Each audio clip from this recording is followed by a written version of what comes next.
Mixer করে করবে ওটা খিচুড়ির মতো কালার তো হবে, সারের মতো কালার তো হবে।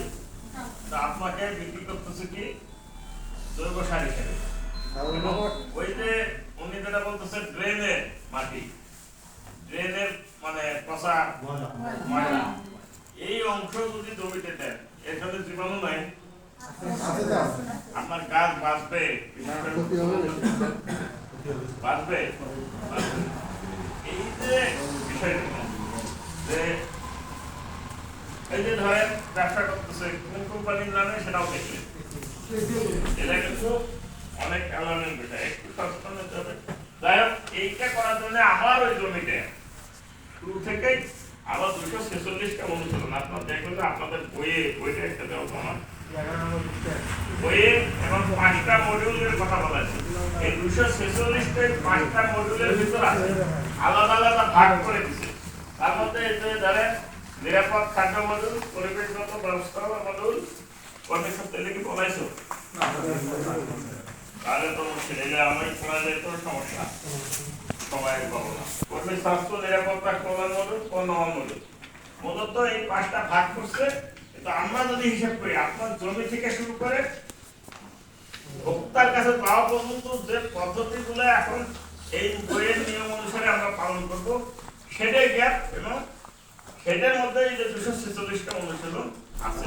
এটা আমি উদাহরণ দিতে গেলাম মাটি, সার, তারপরে বীজ, একের পর এক যে কর্মীর স্বাস্থ্য বা প্রশিক্ষণ, এই ধরনের অনেকগুলো বিষয় আছে।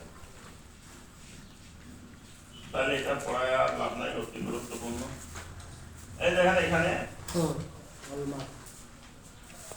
আপনাদের বইয়ে দেখেন এই যে স্থানের ইতিহাস ও ব্যবস্থাপনা, ওই যে 246টা অনুশীলন, তার মধ্যে প্রথমটা হলো কি স্থানের ইতিহাস ও ব্যবস্থাপনা। এইখানে দেখেন আপনাদের বইয়ে 12 নম্বর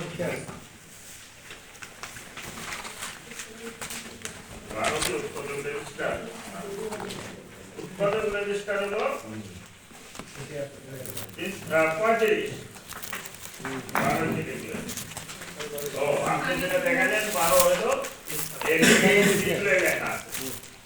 এই যে 35 নম্বর পৃষ্ঠায় দেখেন, এখানে আপনি যে 246টা অনুশীলন করতেছেন, গ্যাপ অনুশীলনে কাজ করতেছেন, সেইটার একটা উৎপাদক রেজিস্টার থাকে, যে রেজিস্টারে আপনি সকল ডাটা লিখে রাখবেন এবং সকল প্রমাণক আপনার এই রেজিস্টারের সাথে আলাদা করে একটা জায়গায় ট্যাগ করা থাকে। ধরেন আপনি বীজ কিনলেন, বীজের ভরসা, আপনি পানি দিচ্ছেন, আপনার পানি যে নিরাপদ সেটার একটা প্রত্যয়ন, সেটা কাদের থেকে নেব?